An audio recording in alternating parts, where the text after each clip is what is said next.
My paper is Invasion from the Third Space, Negotiating Translation with Homi Bhabha.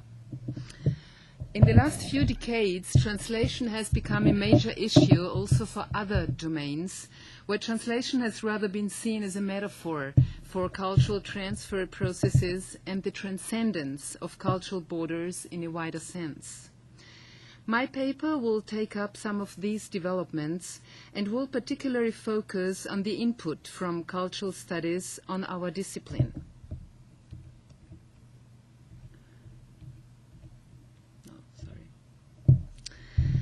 In the wake of the insight that the translation activity is heavily involved in relations of power and dominance, it will be focusing on the contributions stemming from postcolonial theory, and in particular from the cultural theorist Homi Bhabha.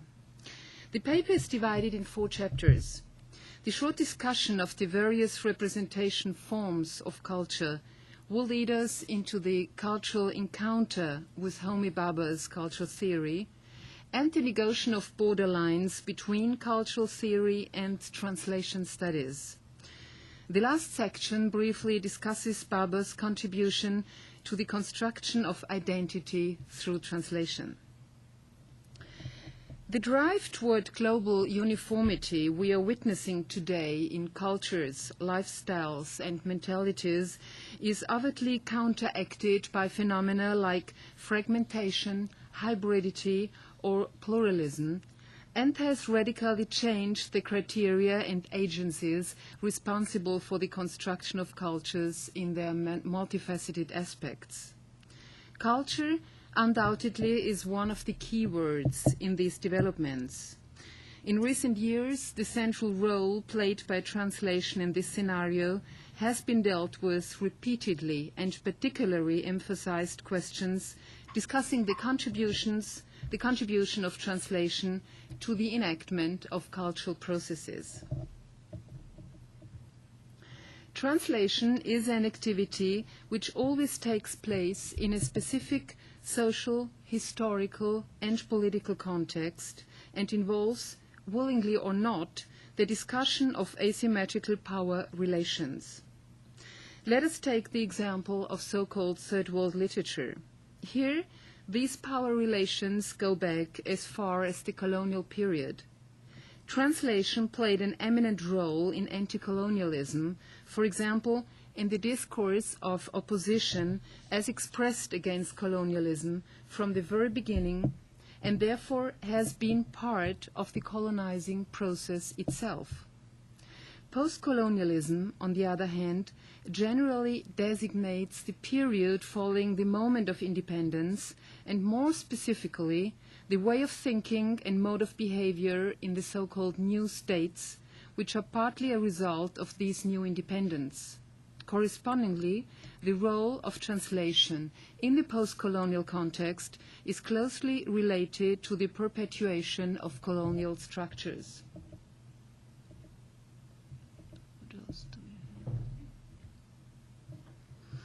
It seems that what is at stake is the assumption that Western cultures are based on exclusion and delimitation. They draw a line between themselves and other cultures, peoples, races, and religions. Consequently, they try to represent their authority primarily through binary oppositions such as self, other, colonizer, colonized, developed, underdeveloped. The phenomena of visible and invisible clashes of civilization, as meant by Samuel Huntington, however, result in different forms of acculturation, syncretism, hybridization, or pigeonization. We can realize a dramatic turn in the representation of the other, which goes far beyond the binary separation of self and other. Representatives of this turn in cultural studies are aware of the danger inherent in a simple reversion of these dichotomies. Therefore, they try to deconstruct them by analyzing the complex processes of cultural contact and its various implications, stressing the concept of difference in the formation of cultural identity.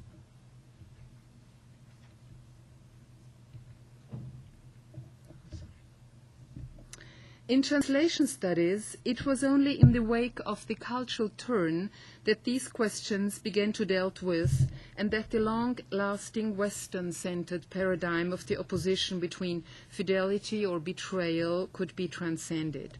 The cultural turn has shown us, among other things, that culture is best conceived not as a stable unit, but as a dynamic process which implies difference and incompleteness.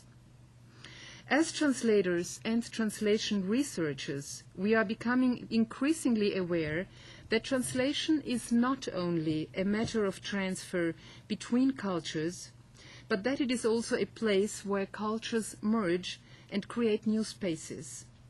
In the context of the interaction between asymmetrical cultures, translation does not confirm borders and inscribe the dichotomy of center versus periphery. Rather, it identifies pluricenters where cultural differences are constantly being negotiated. In such a view, cultures themselves do not appear as original life worlds, but as translations in the sense that they are already the results of translation activities.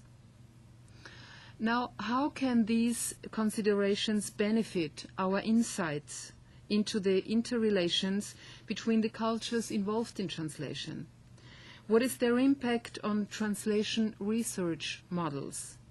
And who are the agents and agencies behind the cultural representation performed through translation?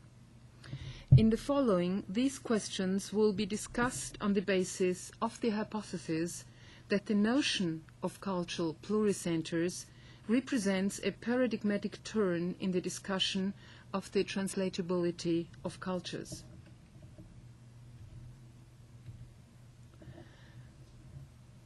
Homi Bhabha, a theorist of cultural and literary studies, regards the production of symbols and meaning as a basis for the constitution of cultures, therefore viewing cultures as symbol-forming and subject-constituting interpellative practices. These practices permanently produce new meaning with an enduring potential for change and are open to the creation and adoption of new symbols. Homi Bhabha does not see subjects as acting ahistorically in roles ascribed to them within social conventions and traditions, but stresses the sphere when diverging ethnical, racial, and gendering ascriptions are transcended, thus producing the subject as a result of these interactions. This subject is called to go beyond the claims of identity made by traditional concepts of culture. In Homi Bhabha's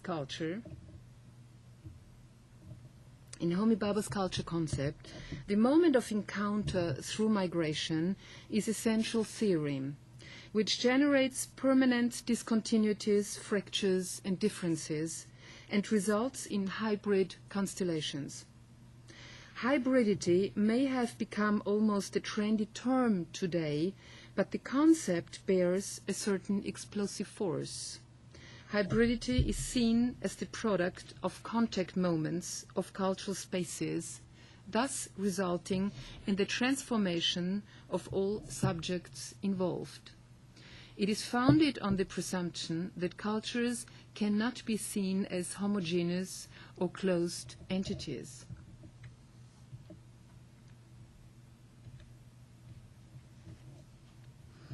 According to Bhabha, the phenomenon of hybridity is to be associated with moments of transition and inevitably runs along borderlines.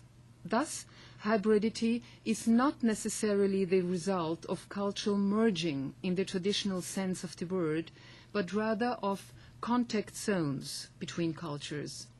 This implies that by transferring the cultural between former fixed territories, a third space is opened up. Homi Bhabha says, we see that all forms of culture are continually in a process of hybridity. But for me, the importance of hybridity is not to be able to trace two original moments from which the third emerges, Rather, hybridity, to me, is the third space which enables other positions to emerge. This third space, a sort of in-between space, is located between existing referential systems and antagonisms, and it is in this third space that the whole body of resistant hybridization comes into being in the form of fragile syncretisms, contrapunctual recombinations, and acculturation. The insights to be gained from this third space are manifold. First, it is to be seen as the contact zone of controversial potentials presaging powerful cultural changes. It is a space in between, a space of transition, which helps to make visible the idea of something incompatible, concealed, unconscious. In this sense, the third space is not supposed to be seen as a static, identity-producing entity, but as a process. A locus can be described, but its history has always to be written anew.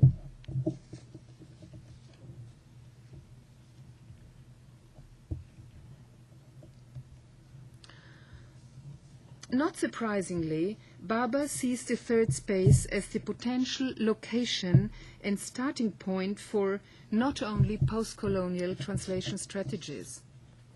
It is that third space, so unrepresentable in itself, which constitutes the discursive conditions of enunciation that ensure that the meaning and symbols of culture have no primordial unity or fixity, that even the same signs can be appropriated, translated, rehistoricized, and read anew. When exploring the third space, polarity can be avoided, and the self can be experienced as the other, thus foregrounding communication forms such as translation and stressing its pluricentric character. The concept makes it possible to view translational activity as an interactive process, a meeting place where conflicts are acted out and the margins of collaborations explored. As a consequence, negotiation is required to debate the differences in culture and identity. This negotiation in the third space has been interpreted as a precondition for translation inasmuch as the effort to translate demands the negotiation of cultural contradictions and misapprehensions. The third space can best be interpreted as a common space of interaction of the agents involved in the translation process, inasmuch as it serves as a transition zone where conflicts are, through negotiation, transposed into productive elements. These negotiations result in translation strategies which attempt to take into account the controversial features and disrupting moments which characterize any translation between culture. In such a context, cultural difference inherent in any translation process is no longer seen as the source of conflict, but as the effect of discriminatory practices.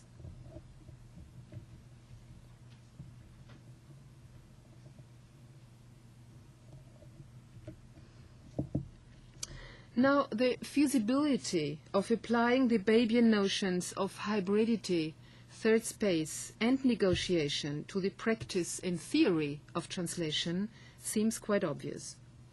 In the wake of what has been labeled the cultural turn, it has been revealed that also in the context of translation, stable boundaries between the self and the other imply the essentialization of cultural difference, thus giving space to a view of translation between cultures which are already marked by pluralism.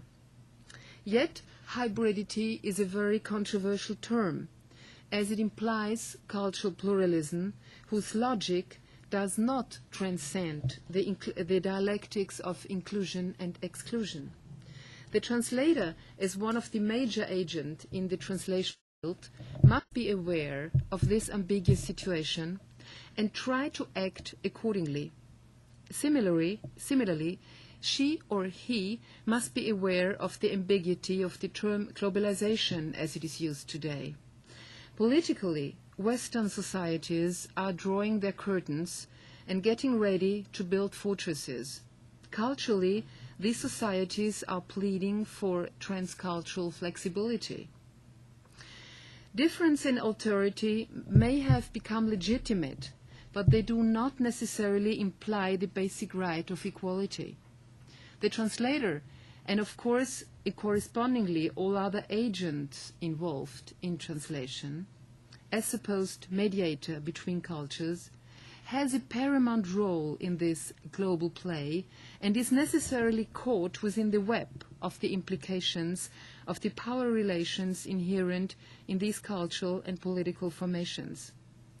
In a situation of hybridity, the translator operates in an environment characterized by the hybridization of language, culture, behavior, institution, and communication. She or he becomes shaped by a sort of exile, involved in, yet still on the borderline of, culture, and is no longer a mediator between two different poles, but her and his activities are inscribed in cultural overlappings which imply interactive and refractive difference. The third space, as we have seen, is a space of interactive encounter which involves recontextualization and the production of meaning. In this space, the translation activity thus cannot be reduced to the original or to the target text. It rather implies that in the third space, enunciations inevitably lose their univocality and are always contaminated by the other. As a consequence, the borderlines between already hybrid cultures become the potential location for new cultural production, and the theorem of the third space is associated with the concept of translation seen both as location and as production. In more concrete terms, the third space can be seen as the place where translators and other agents of the translation field discuss and arrange a translation for its reception. It is a place where different cultural constellations cross each other in a continuous movement, provoking diverging moments and contradiction. This means that culture mediators are operating at the fracture points of cultural encounter from where they continuously occupy new positions. The social interactions which take place in the third space open the door for negotiation, another key concept of Homi Bhabha, as we have seen, and make this negotiation essential for the existence of the third space. Negotiation is performed against the various experience backgrounds of the agents involved in the production and reception processes of translation, who virtually meet here in order to translate each other. For them, this means for the agents particularly involved in transfer mechanisms, the same feature is valid as for the cultures from where they originate. They are hybrid subjects which are the preliminary result of cultural overlappings in the in-between space, the preliminary product of intersection of permanent transfer processes. All these encounters have a significant discursive impact on the creation of the product negotiated in the third space. And, not to forget, during the process of mediation and the act of negotiation, the cultural products to be negotiated are thickened through the multiple voices of all the agents involved.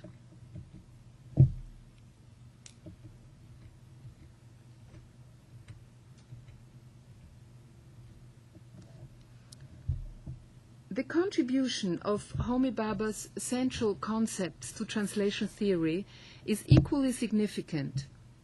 By means of illustration, one point will be discussed here briefly, that is its potential in dynamizing or extending the polysystemic approach. The polysystemic approach in translation studies can be extended through some of Bhabha's theorems.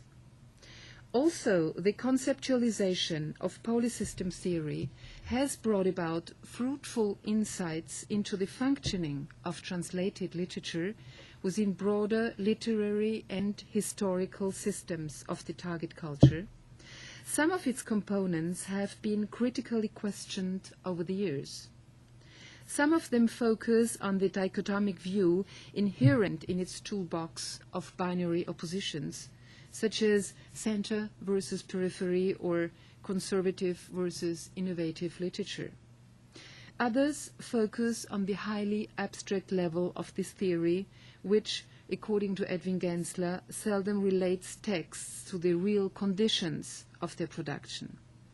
Now, the relevance of a postcolonial view of culture, like Bhabha's, which points both to the relational and procedural character of culture, and questions stable units created through the quest of authenticity, seems obvious for the discussion of the polysystem's functioning mechanisms. In a first step, it could be linked up with the heuristic construct of the third space in order to transcend the dichotomies inherent in the polysystem, thus opening up the potential for visualizing the inherent changes of context. In a second step, this theoretical framework could take account of the symbolical acting of the various agents emerging from pluricentric societies and hybrid identities, a condition which applies both to contemporary and historical social orders.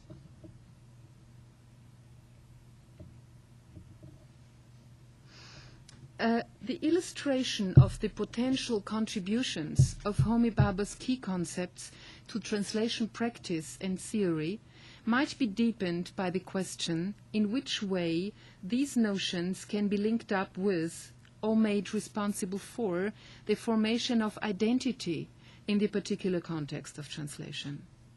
The question of identity is always under debate when the self and the other seek representation. Especially in Western societies, the acceptance of difference has become a foremost ethical claim, and the other has become the central value of postmodern culture. As translation, seen as cultural representation, constantly changes the other, identity has always been a key notion in translation studies. After the cultural turn, translation no longer confirms borders or inscribes the dichotomy of center versus periphery. As already mentioned, it moreover identifies pluricenters, where cultural differences are constantly being negotiated. The subjects involved in these representation processes cannot be pinned down to ethnical or other positions, but are rather circumscribed by the transgression of diverging ethnical, class-specific, and gender-specific ascriptions, which in their convergence make up for the hybrid individual subject in the translation field.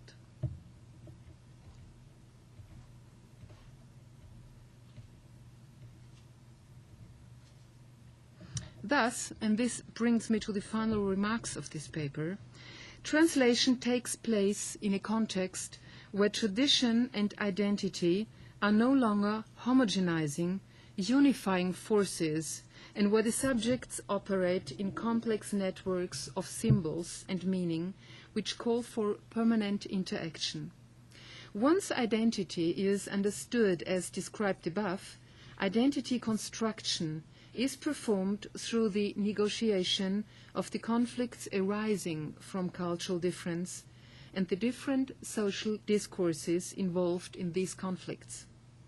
The permanent creation of identity in the third space implies therefore a fluid concept which is always renewed through negotiation. Salman Rushdie's words, I too, I am a translated man, I have been born across, are perhaps the most obvious evidence for the need of reformulating the concept of identity in the context outlined in this paper. Thank you.